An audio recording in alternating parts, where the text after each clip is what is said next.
has come and gone, and no soccer has happened. What a wasted week it's been.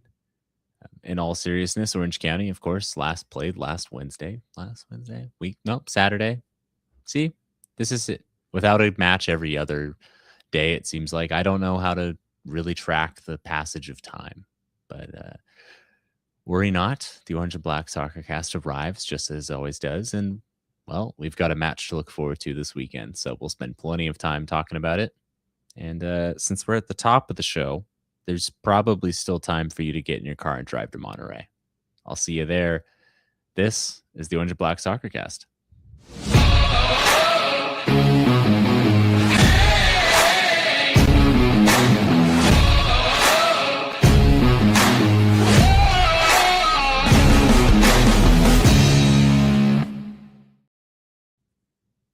It's a pleasure to be here. I am obviously not Ray Samora, so I don't have the usual monologue that he has memorized after about 8 years, but all the same, it is a pleasure to be here, and I will guide you through this journey. I think that's what he says.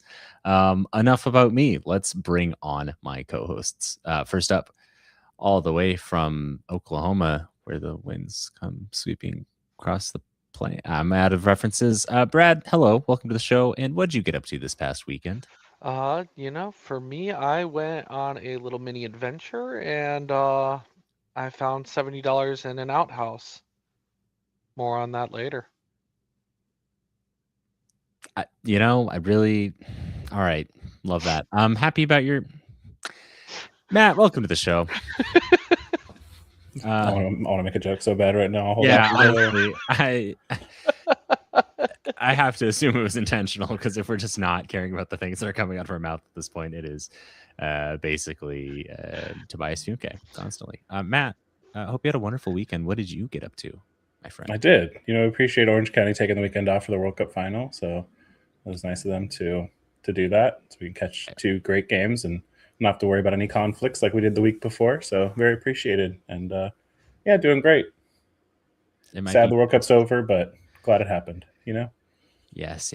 Some soccer did actually happen. And yeah, I appreciate it. That's maybe the one time the USL has actually amazing. Ray's already in the comments telling us about what part of the intro I butchered. What invited you right out of here? I will shout out the USL for once for actually not screwing us with the schedule for once. So thanks, guys. I really appreciate that. And it was really wonderful. Unfortunately, I got to miss both of these games watching live because I was stuck working.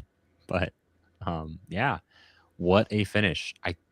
I want to say that perhaps truly the best, or at least most exciting match of this entire tournament was probably the penultimate one, the third place match, or what we're calling the bronze final or something, is what FIFA would like. Bronze medal game, yes. Yeah, whatever that. It's not a final. Show some respect. Whatever. Anyway, yeah, okay. Yeah, I'll show some respect. But 10 goals. 10 goals. So let's just get right into it.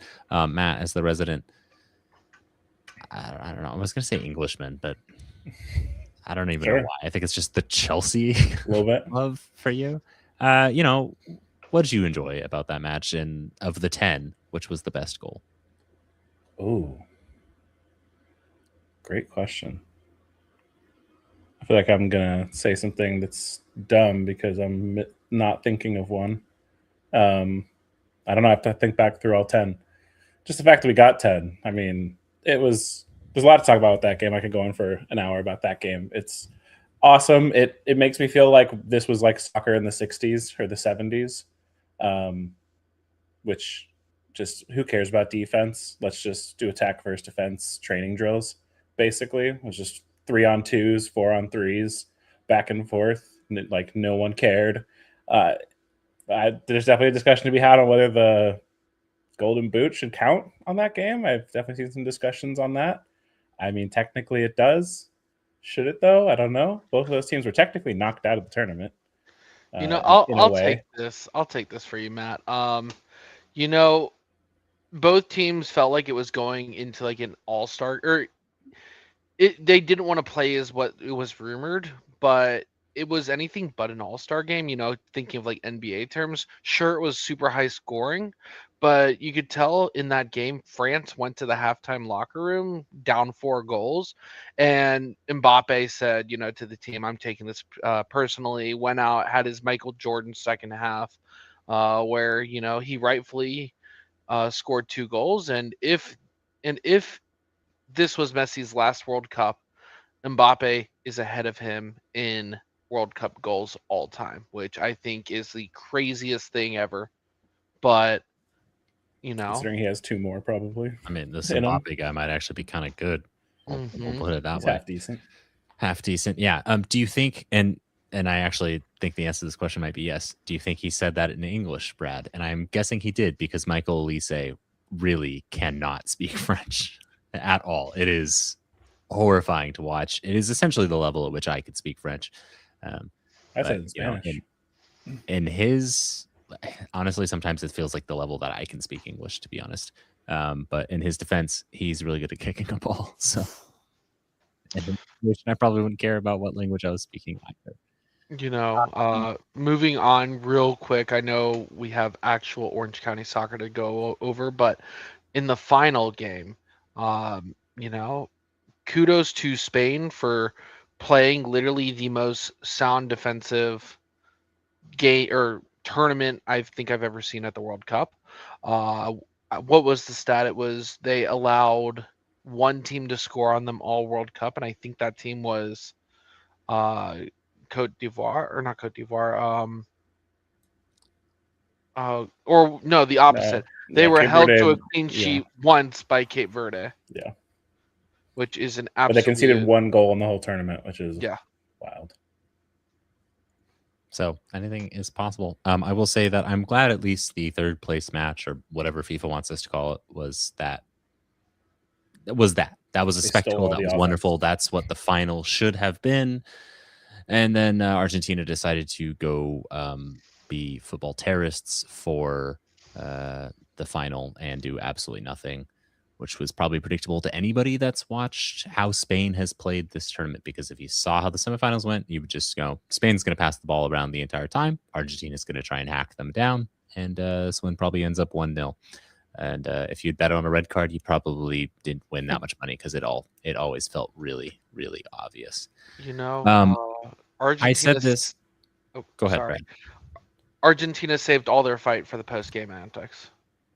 Well, naturally, it's more fun to do things after the match. Just ask Enzo Fernandez. That was a joke about the Copa America. Anyway, I said this online. They should be thrown out of the next World Cup for not even attempting a shot through 90 minutes, and I stand by that. That wasn't a joke. They don't deserve to come back for that. That was disappointing as the reigning champions. We keep this show family friendly. I can't speak my mind on that Argentina performance. I'm trying. In the past, I've kind of defended Argentina. I love teams that go in and go hard, but this tournament more so than ever. But they've always kind of had a little bit of them. It's just the cry bully mentality of, we're gonna I appreciate a team that goes in hard, but then if you're gonna do that, then you're gonna make it like a hockey game, then be like a hockey player and go in hard, take the licks. For them, it's going hard, and then as soon as it comes back to you, you are screaming and crying on the ground, and no one respects that. It's a joke. I was so frustrated by that, and I don't think there's any conspiracy with the whole Messi thing, but I do think that they benefited from the refereeing in the whole tournament, where they tried to we're going to let things go. We want the game to be a little, harder, and we want to let things go a little bit with the fouls. But there was the England game in the final with Argentina, it was a joke. They should have had 2 yellows in the first 10 minutes of both those games. And the fact that they didn't was just what are you doing? You're letting them get away with what they are doing, which is just trying to slow the game down and break up play in a way that shouldn't be allowed. To me, it's how do refs, it's not a conspiracy. To me, it's how do you fall for that, refs? It's just bad refereeing. It's nothing to do with conspiracy or whatever. And it just drives me bananas. Don't worry. Someone wrote an op-ed about how, as a World Cup ref, there's definitely no favoritism. Sure, that's legit. Anyway, on to soccer things that truly matter. Orange County plays Monterey this weekend. It is a wonderful place. If you're coming, bring a jacket. If you are going next year or later this year at some point, bring a jacket. It's always obnoxiously cold for some reason, and I am weak, so I will wear 2 jackets. In the middle of July. In the middle of July, yes, because coastal California. Gotta love the Central Coast. Anyway, I haven't watched a lot of Monterey. I've probably watched 90 more minutes of Monterey than you two this year. So we actually have someone who knows what they're talking about joining us now. Noah from the MBFC Discussion show. Thank you for joining us, and welcome to the show. Thank you. Thank you. Not really. I don't do shows, but I do content on social media. I mean, cover my team, of course, right? But yeah, thanks for having me on, and it's been a good summer break as well. Back from Chicago, I'm currently attending college in Chicago, and yeah, thanks as well to Spain for saving football. I really do love it. That's truly what it felt like. Just happiest for Javier Bardem, I guess. Yeah. Noah, it's been what, we're 4 months into the season now, or 4.5 months into the season. Just give us a rundown on Monterey Bay in 2026, if you don't mind. Yeah. It's definitely been a weird season so far. We started out just absolutely awful, horrendous at the start of the season. I think it was something like 10 matches overall, if you include USL Cup play, where MBFC didn't, fully win a match at least. I believe we won against the Oakland Roots in penalties in, I think it was the first round of group play in the USL Cup match, and that was like our first win of the season, quote unquote. But yeah, and then we sacked Stewart, which feels like it was the right decision overall. Because when you look at the club as a whole, we've never made the playoffs in our previous 4 seasons, and I mean, even though like we've drawn at least consistent crowds of 3,000 or whatever, I was kind of getting concerned for the future prosperity or the stability of the club. Because I mean, as we know, there are very few USL Championship teams that operate, under profitability per se, and it can be a tough thing to take on as an owner. But I think for the overall, health of the club, it was the right decision because we need to try and get to playoffs. Like we cannot sit around and we basically couldn't have sat on our hands. And if we dug ourselves too big of a hole early on, which it seemed like we were, then it would kind of all go to crap the season. And thankfully, again, the higher ups acted quickly, and I said Stewart out after the 5th game, and then he was sacked after that. Funny enough, first win versus Oakland in the EOSL Cup. And then we brought in Alex Covello, and it took some time. And funny enough, he's another former San Jose Earthquakes guy. It's like, we're San Jose Earthquakes, staff merchants, training staff merchants. And he's come in and done a wonderful job so far. He really has. Granted, you look at the competition, we play the likes of Birmingham Legion, Sporting Jacksonville, Loudoun United, who, all 3 of those teams are pretty poor. And then granted, we did beat El Paso Locomotive 1-0, but that was when they were in their downtrend as well. And we've gotten ourselves, back into, I guess, the race, you could say. Although, especially after this past weekend's result, it feels like the hole we dug for us, even though we've, slowly dug ourselves sort of out of it, we're really not out of the hole still. Being on 15 points, and now Phoenix, I believe, on 18, and I think we're 3 points behind the 11th team in the West. As there you see there, Lexington SC in 11th and on 18 points. So we still have a lot of work to do, and I'd say there are positive vibes, during that good stretch of form. for MBFC, but I kept, having to try and remind people like, hey, we're as a club, we still haven't made the playoffs.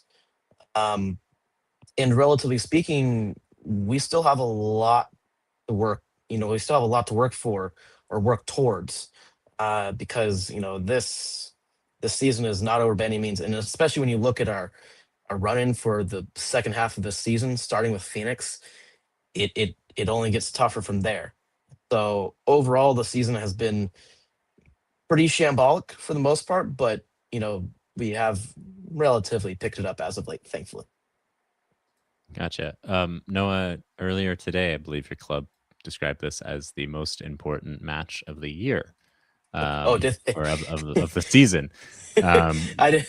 I didn't see. I mean, I saw it was. It's a theme night. It's Christmas in July. Apparently, is the theme night for the match. So I mean, that's.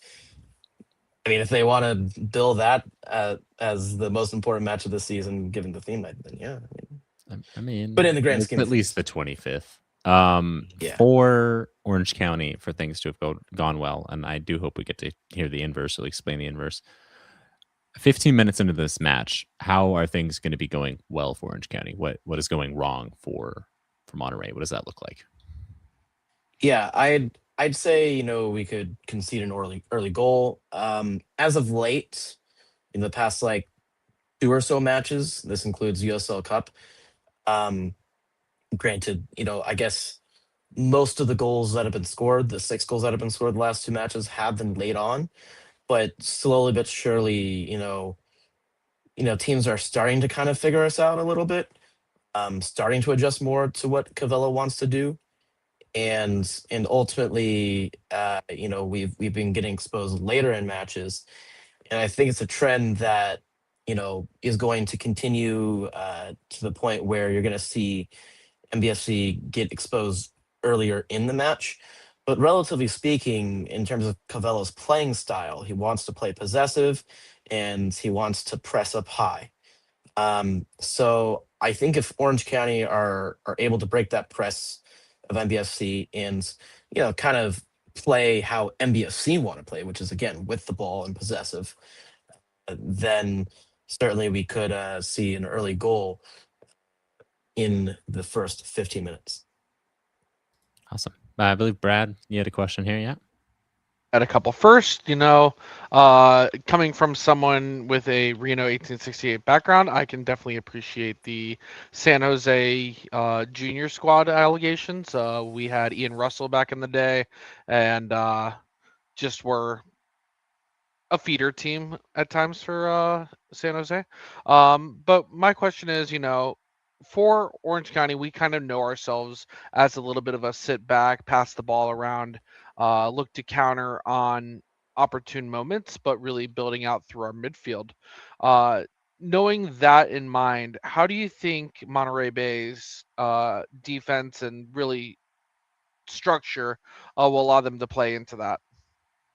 Yeah, well, as I said, Cavello likes his team to press, um, and try and win the ball back off of other teams, or force a long ball and then we can scoop it up in the midfield or sweep it up at the back and regain possession there, and then try and build from the back too. So overall, I mean, I think the teams match up pretty well and ultimately very interestingly. Um, given the fact, as you mentioned, they'll kind of build slowly from the back through the midfield. Um, I think we'll probably get on to it in a bit here as well. But of course, Riley Bidois has been the main man for us, our talisman per se. It kind of came out of, I wouldn't say nowhere, because he did do well in previous seasons at Loudoun United in the USL Championship, but he came in and didn't start a match under Jordan Stewart, and then started under Alex Covello and has done very well, but he's been injured as of late. So the line being led per se hasn't been being led as of late for the past, like, I don't know, 4 matches. And that's also a big part of our press too. We're also missing Elijah Paul last match too.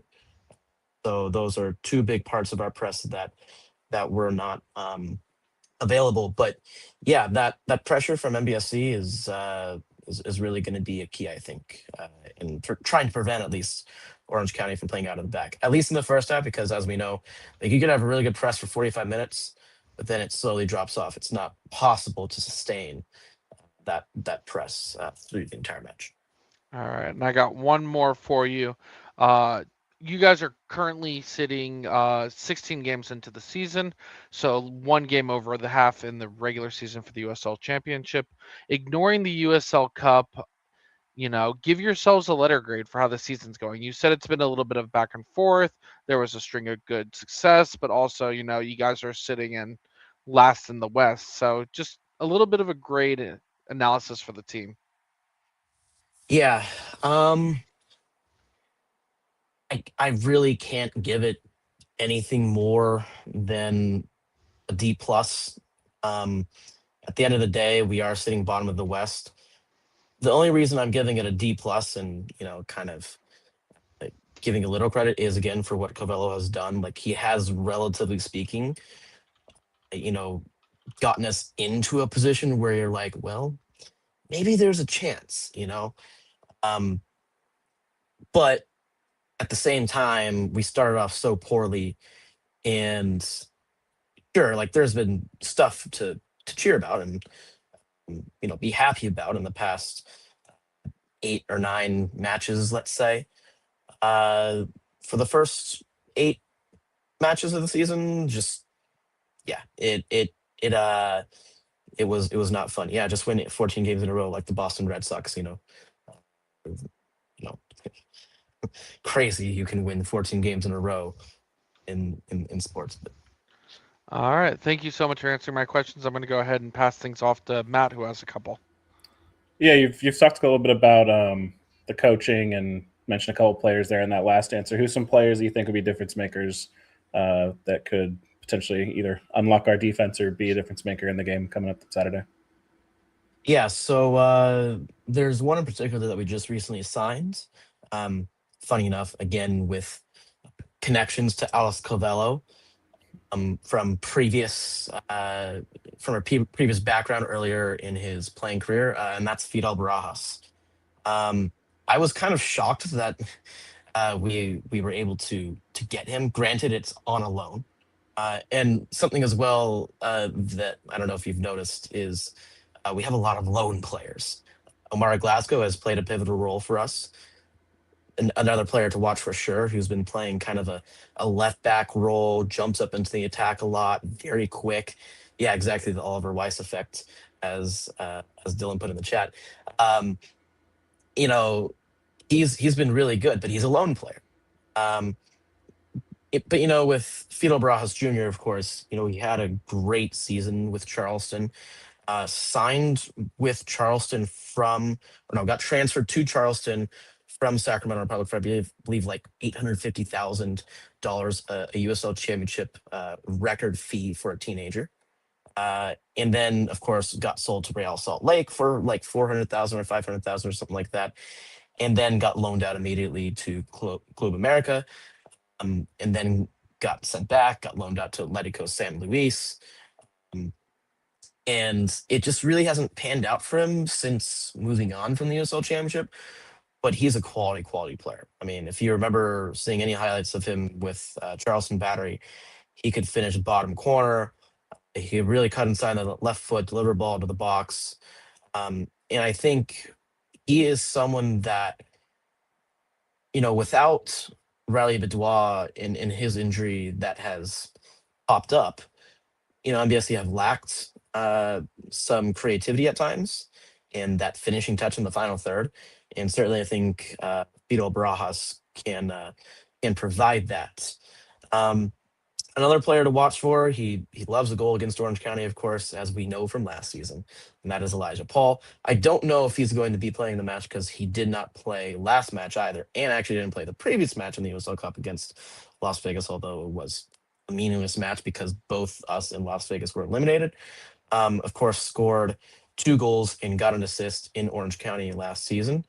Probably one of the best performances I've ever seen from an MBFC player ever. Right up there with Alex Dixon and his hat trick. on opening day in, I think it was 2023 against Hartford Athletic. But he is kind of a brute force type of forward, if you would say. Really uses his body and likes to get into players' grills. He played 9 against Phoenix. I just wiped that match from my memory. I can't lie. Like literally, I don't want to talk about that match, but still, he's obviously the guy that I think you guys probably would fear the most, given his history. Of course, scored another 2 goals, I believe, against Orange County when it was the USL Cup, maybe if I'm not correct, last season. Yeah, those are, relatively speaking, I'd say my 3 players: Omar Glasgow, Fidel Barajas. Being as well, it'll also be Barajas's first match at home at Cardinale. So, yeah, those 3 players are going to be massive. Awesome. Yeah, I mean, so speaking of someone who's used to that Oliver effect, the only fear is always that they might be good for you until you get to September, and then their parent club mysteriously is like, you know what, we kind of want that guy back, and you're like, cool, thanks for helping us get to the playoffs, and then getting knocked down the first round because you don't have 2 of your good players. Well, when Frank Yallop was here at MBFC as well, we loaned in Useni Buddha from Earthquakes, from the San Jose Earthquakes, and he scored a winner against Pittsburgh. And that match was kind of funny because we were completely dominated the entire match, but we won 1-0. And then he had a penalty that he took against FC Tulsa in stoppage time that was saved. And then a week later, he got recalled on this because San Jose had an injury crisis. So that is, relatively speaking, the only downside, I guess, of the loans is if a team has an injury crisis, like the likelihood of a team recalling that loan is pretty high. But yeah, I would say as well, in terms of a question I'd have for you guys, what are the 3 players as well, I'd say, that MBSC should look out for the most on Saturday? I feel like we should all try and answer this question at the exact same time. And I think number 1 on recent form is going to be Usman Silla. And I'm closely watching the face. Thanks. Yeah. Okay. Well, I mean, I was like closely watching the others' faces to see if they would agree with that. That would have been mine. Yeah. If there's someone that's going to borrow from Matt, unlock your defense, it's going to be Usman Silla. Very good on the ball. Absolutely willing to ride a challenge and progress the ball forward. And he can finish a chance as well, be it all by himself or playing a quick 1-2. So based on what you're saying too, very press resistant. Like if you try to press him too hard, he will just dribble around your team. So we'll see how that goes. It can be fun to watch. It can also be really terrifying and really frustrating to watch at times. But he's probably our current largest threat. Brad, I'll turn it over to you. Who else should Noah and Monterey look out for? Yeah, I shook my head when you said Silla. Not that he's not the most informed player right now for Orange County, but because in the grand scheme of things, Chris Hagart is Mr. Orange County right now, and he's always been the player that we've played our game through. And the idea that we're going to move on and do something different, we got to highlight Mr. OC himself. I do like that. Matt, I hate to leave it to you last year. It was maybe the 3rd player that Monterey should worry about. Oh, you guys stole my first 2. So welcome. I'll go the other side then. I'll go Tom Brewitt. You talking about a big and strong striker. I think Tom should be able to lock him down. We'll see how that goes. I think our defense has been pretty on form. So it's going to be you look at, we kind of have the opposite goals for and goals against, us being top and you guys being bottom. So that's a game where, never ever going to count another team out, but hoping we could get a clean sheet there. And with Tom leading the way there. Yeah, he's definitely not the largest center back. I think he's 5'11", so slightly taller than average, but certainly the center backs go far from tall. He's actually surprisingly good in the air despite that, but does a very great job of organizing our defense. And largely Orange County's success thus far has been down to the fact that we don't tend to concede a lot of goals. And he's really the key to that kind of entire system, and it's really clear as to why he came in essentially with Danny Stone. It's why Danny Stone wanted him so much, and why he's the club captain. So, that's I was gonna say front to back, but really like our midfield and defense. You maybe don't have to worry about. We have to worry about. You don't have to worry about who is in fact going to score goals, because that's kind of a question mark right now with Orange County's fitness issues. Well, yeah, I was wondering, what would be some, a weakness that Orange County have currently. I mean, being top of the West, it's tough to pinpoint any weaknesses per se, but not every team is perfect, of course, and so I assume that's probably what you would have said is not a talisman per se. You don't have a rally boudoir, I guess. Yeah. Do we want to? I'll count to three this time. Do we want to answer the same answer on three? All right. 1, 2, 3. Injury crisis. Yep. Yeah. Yeah. We have maybe a fit starting striker. We've got one. Ethan Zubak is probably as close to match fit as he's going to get at this point. But he's missed a large chunk of the season injured, and has actually yet to score this season. Bazzini is maybe hurt, has a couple of goals to his name. Liam McKinnon, who was a Golden Boot in USL League 1 2 years ago, has got a couple goals to his name. About a month ago, we had a center back on. He really plays everywhere, but we were joking that we should just put him up top because he was a joint top scorer for us at that point. So, if there's one glaring weakness to its Orange County, despite being top, we're thin, and we're thin at the goal scoring position right now. Yeah, I wouldn't say we have a talismanic goal scorer. It's we spread it around the team, which is a strength in and of itself, but don't really have that guy that and a weakness in and of itself. Yeah, and no one's really going to take the game by the scruff of the neck if things get tight. It's usually just lately Scylla or Haggart or someone on the wings. Yeah, last week I made a joke that we could field a starting 11 based on the injury list, and we pulled up the injury list that producer Andy has on the screen now, and it's 10 outfield players and just missing the goalie to make 11. This was a cup game, to be fair. Yeah, so maybe some of those injuries aren't all injuries as much as guys that are just maybe being rested or precautionary, but all the same, yeah. There's this one should be interesting, despite maybe what looks on paper as a team at top of the West goes and probably beats down on team on bottom of the West. And I think this plays into the West as it always is. I mean, you guys are dead last in the division, but 4 points away from a playoff spot. So a quick little 2 or 3 match run and results go your way, you're right back into the thing. And likewise for us, if we go on a little bit of a skid, we can find ourselves in pretty much the same position by that time. So we've been around where you guys are right now and won a cup. So yeah.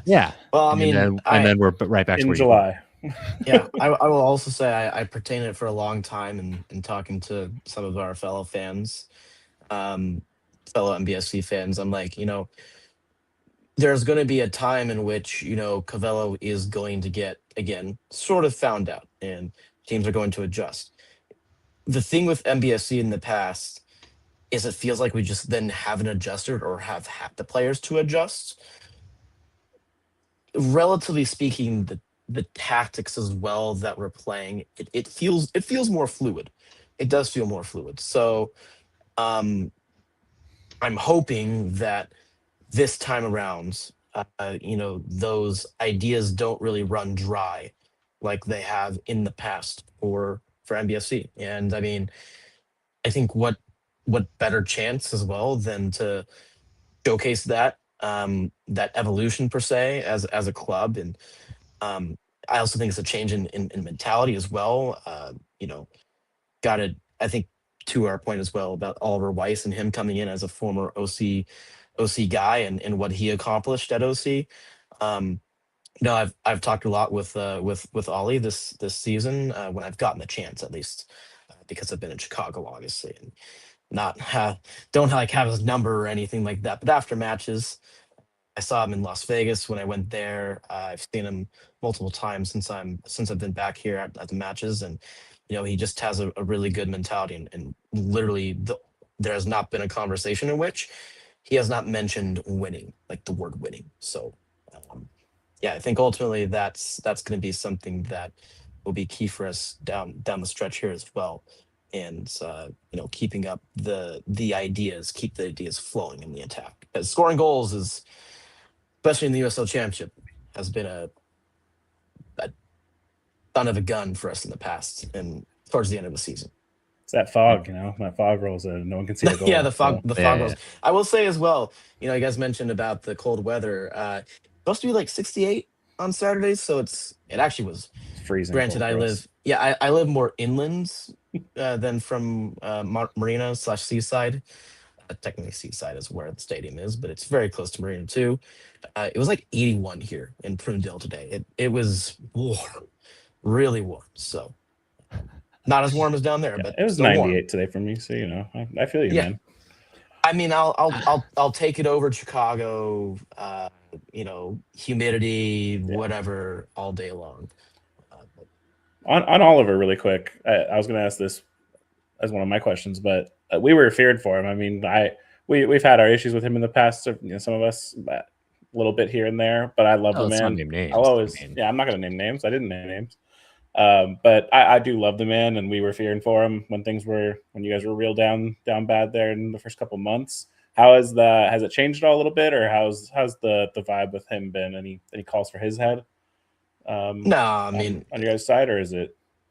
No, I mean, with it being so early into his tenure, I think we all kind of, especially when you look at, with Jordan Stewart, he was a lame duck manager when Oliver Weiss came in. He wasn't Oliver Weiss's guy in the end, and so ultimately, um, you know, the guys as well, like that were brought in, felt more like Jordan Stewart's guys is the kind of vibe I got um, early on in the season, and they weren't really what Oliver had in mind. And there are also some perplexing decisions as well. Like, for example, we were playing Joel Garcia Jr. in midfield at times, where it's just like he's not a midfielder; he's a right back by trade. Stuff like that, and so I think ultimately we're trusting the process with Ollie, and at the end of the day, I'm not going to name names, but I think Oliver Weiss is 10 times better than the president that we had previously. Again, not going to name names because it's a topic that we kind of want to bury here. You just got to go back at to MBFC. OC and OC circa 2016, where he was like kind of the GM and the coach. So just get him on the touchline. He can just be the coach himself. Yeah. Might not be the most beautiful thing you've ever seen, but it will be very pragmatic, and it is almost guaranteed to work. Noah, thank you for joining us. Thanks for kind of giving us the rundown on how things have been in Monterey, because we saw a coaching change, and from the outside, you're still bottom of the table. So, it's helpful to have a little bit more knowledge as to what exactly is going on. Please promote yourself, not your show. Your content online. Wait, I'll also give a score prediction before I go as well. Oh yes, please. I also say, well, I normally say, I normally give 2 because it's, you can never win in this prediction game, right? Really, because you never know. It's the USL Championship, especially since it'll be USL Championship after dark. Although I think the sun will set it probably like 20 minutes before the match ends, to be fair. But in terms of a score prediction, with my head, I will probably say that OC will win 2-1, just based on our recent results and our recent form. A kind of a bit of a downward trend after our upward trends. But with my heart, and I'll say this, like, this will be my main prediction because I won't ever not back MBFC, and we need to win matches at the end of the day. to really get back in this, USL Championship playoff hunt. And again, we're 4 points behind the playoff spot, as you said. I'll say MBFC will win 1-0, just due to, as you mentioned, OC's lack of scoring at times. But yeah, in terms of socials, you can find me on Instagram. I really only have ever posted on Instagram as well. So yeah, there you go. It is exactly that, the username. You could also just search up MBFC Discussion without the characters, and it would probably pop up. But yeah, if you want to, give me a follow. And at the moment, because of school and all that, I've only been posting full-time posts and match day posts. But it's always fun to make those posts because I also make all my graphics and all that stuff. So it's always been a great hobby of mine, and especially considering I want to go into a sports broadcasting. I think I made the right choice to make my first ever fan page for my soccer team, my local soccer team. It's fair enough. That's pretty much how I ended up here. And so when you make it, we'll take all the credit for being the launch pad that really skyrocketed your career. There you go. And also, oh yeah, go ahead. One more thing. Yeah. In terms of sports broadcasting, if you do want to hear me on calls, I am doing this next year at least. I'll also be doing either play-by-play or color. Sometimes it depends on the sign-up sheet and when I get scheduled. But on Rated Pulse Sports and Entertainment, if you search up that, just Rated Pulse Sports and Entertainment, it should come up with a website called RDSE, or I think ratedpulsesports.com, I think is actually the website name. And on game days for DePaul basketball or DePaul soccer, you'll be able to hear me on calls for those teams as well for my college. Awesome. Noah, thank you. Thank you. Thank you. We will see you on Saturday night. Indeed. Awesome. You'll also be able to spot me with the green hat and the flag on the back of mine. You'll hear me coming from a long way off, I'm sure, and I'll be 30 froth waters deep by 7 o'clock.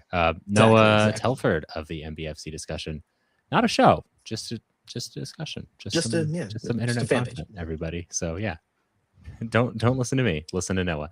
Noah, thanks for being here. We'll see you on Saturday. Matt, Brad, let's get to you for your score predictions really quick. Brad, you first, please. Yeah, I'm gonna mimic Noah's head and say 2-1. But my heart prediction will be 5-0 Orange County because Ray may not be here, but his soul must go on. Fair. Must it? You're right, but still, I said the word, so I gotta stick by it. Fair enough. Matt, who's winning? Who's scoring on Saturday? Who's scoring? 2-0. Scylla. It's hard to say because I think Bazzini maybe plays, but if he does, then Bazzini. If not, then I'll go Jameer Johnson. You're a fun one. With that. You got to Benalcazar. And we should probably give some credit to Liam McKinnon, who has actually been scoring goals, and I think is still our top scorer. So he's not setting the league alight, but he's when fit there and looks ever as capable of scoring as he did in League One. So yeah, well, we could just take a really quick look at the graphics since Andy made them, and he'll in fact inform me that Bazzini is Orange County's top scorer. So I live in the past. What can I say? And then Bradley Bidois, with 4 goals for Monterey. So ultimately, what do I see here? Monterey is going to shoot a lot. Those probably aren't going to be necessarily on target. And yeah, they're kind of where they are. That one makes sense statistically. They did not look very good when I saw them earlier this year. And I think that was coaching change. Excuse me. So we'll see if Orange County can capitalize. Brad, I think you've got some thoughts as we head into the more league-wide conversation part of the show. So take it away, Mr. Oklahoma. I was going to say that for random thoughts. You're going to put me on blast there. I know we did prep another segment that I was going to lead us into here. Earlier in the week we asked ourselves to come up with what's going to scare you moving into the back half of the season. And I know you already kind of nailed it pretty well on the head when you asked us to all at the same time say the top of mind item. So I'm going to challenge the group not to say injuries. Right. I'll Dylan, take I'll this one. start with you. Yep. Yeah, I apparently shouldn't be hosting the show because I forgot about this thing that we talked about doing, and then also did last week. So here we are. What honestly scares me most is the goal scoring heading into the back half of the season. Ethan Zubak has yet to score this season. I don't think he's going to get 10 goals at this point in the year, but it is what kind of return can we get for him and what can he get for himself? Beyond that, Bazzini is inconsistent, I think, with the chances that he finds or that he's tasked with finishing. He's scored some absolute bangers, and he's also whiffed some sitters that I might be able to put away. Probably not, but maybe could put away. And then beyond that, again, it just always becomes a depth thing. But who is there to score the goals beyond that before we become a purely set piece team? But I won't spike Matt's blood pressure too much by suggesting that become the thing. Matt, before we hear from you, Joseph Figueroa in the chat saying 3-0 Orange County with the win. I love it. Some optimism, and now let's hear your negativity or your fears. At least. I mean the obvious one is the injuries. Maybe after we all say something, we go through like an injury that we all think would be like the most damaging or whatever. I did have another thought though. I think if I'm not going to say injuries, it would be we've spent a lot of the season so far on the road, and sometimes you can kind of create a little bit of a siege mentality with it's been tough. We've had all these road games and whatnot. Now we're going to come back home. I don't know stylistically if we actually might benefit from being on the road a little bit. So it's going to be, how does the team react and change to, what do we have, 7 out of our next 8 games or something like that is all at home. You would expect results to get better. We tend to play better at home, but something that might scare me would be, do we get better at home? Does our style actually maybe suit being on the road a little better if we're expected to have the ball a little more at home? That's not really been how we've played. We haven't been like, as we talked about earlier with Noah, we're not like a possession-based, pass the ball around and score. We've been a little bit direct, and that tends to work a little better on the road, just typically in soccer. So curious to see kind of how we react. And then also, like I said, there's that kind of siege mentality of it of like, oh, it's tough on us. We have to really come together and win these away games. Now that we're at home and a little more comfortable, do we still kind of have maybe a little bit of that bite or a little bit of that effort to kind of go hard and keep winning games? So it's something I would go with.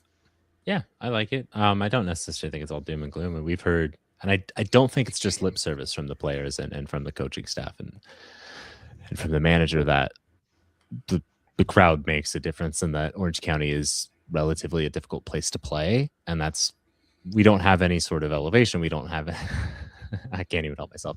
We don't play at elevation, so that doesn't scare people.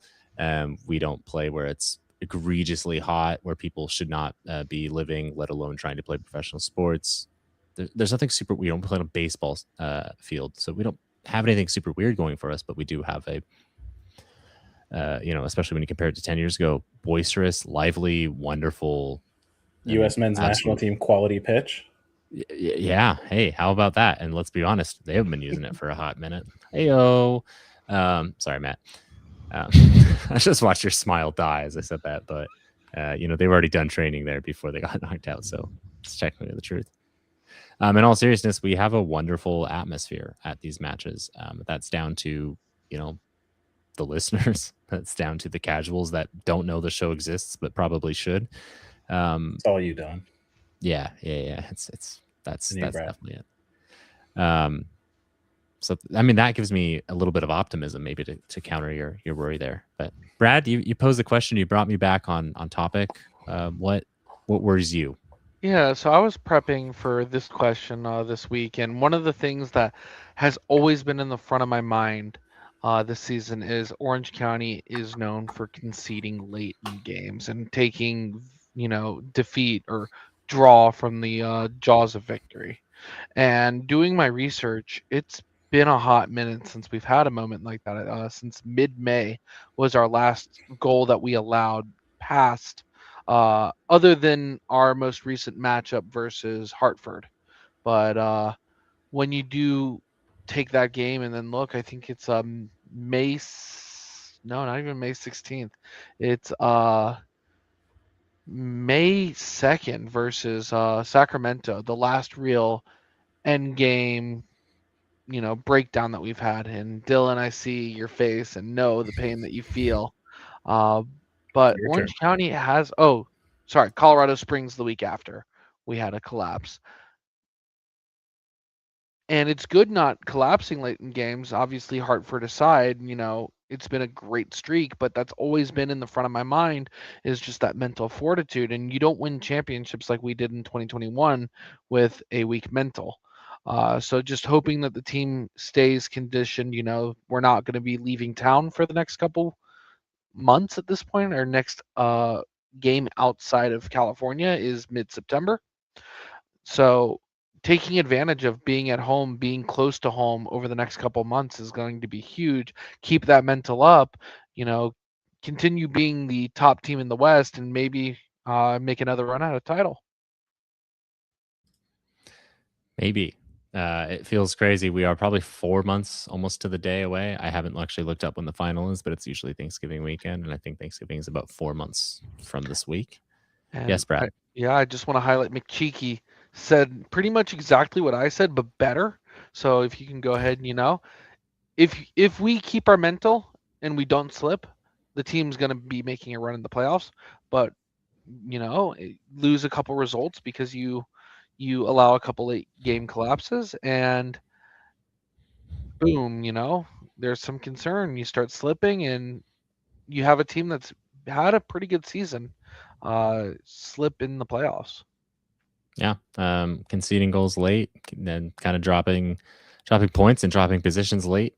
Plenty of listeners getting in touch here, and thank you for being here tonight.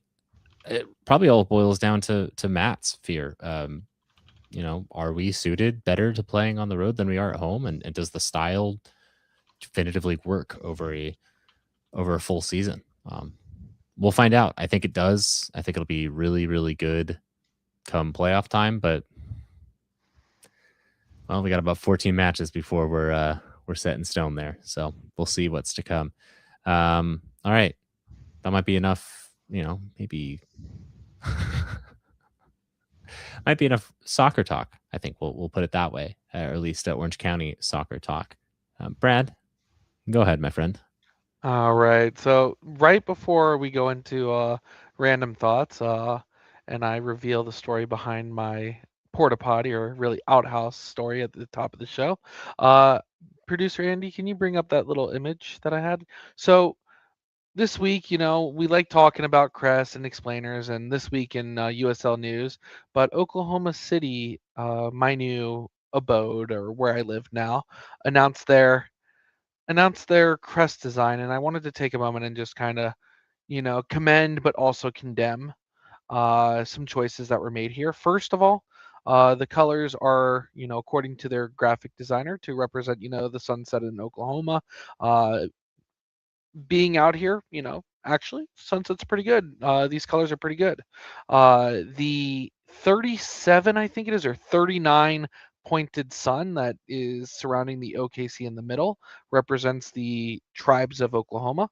And the shield itself is an arrowhead shield. So, and then Jim Thorpe is represented in the little zigzaggy design as well.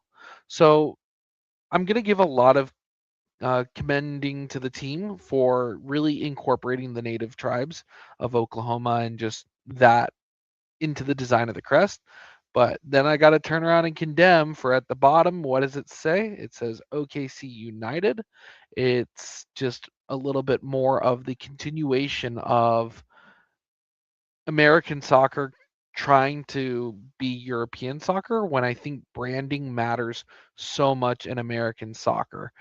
OKC United is the same thing as New Mexico United, which is the same thing as Louisville City and all the other generic team names, when their previous team here was OKC Energy. And I think Energy is just a fun name. Uh, we shouldn't be afraid to brand things here in America. What are your guys' thoughts? Matt, take it away. I'm very 50-50 on this one. I asked me 5-10 years ago, I would have said I hate what you just said. I think it's tacky and so dumb. The New York Cosmos, shit like that, just always drove me crazy. It's like, just keep it simple. But as time has gone on, I've maybe developed a little more nostalgia or love, whatever you want to call it, for the uniqueness of it. So I don't know. I kind of sit in the middle. I get what you're saying with like United and City and whatever, but also those aren't just words that they use for no reason in places like Manchester and Leeds and whatever. It's, the word does mean something. It's not just a random word. I United doesn't bother me as much as maybe City does, or like even when we were becoming a thing, I was happy we used SC instead of FC. Because everyone is something FC or something SC. So I was like a little more happy with Orange County Soccer Club rather than Football Club. Yeah, I don't know. My thoughts are scattered on this one. I don't really have strong opinions either way, or maybe I do, but I just have them on both sides. So they meet in the middle. Before I let Dylan give his thoughts, I do want to counter you.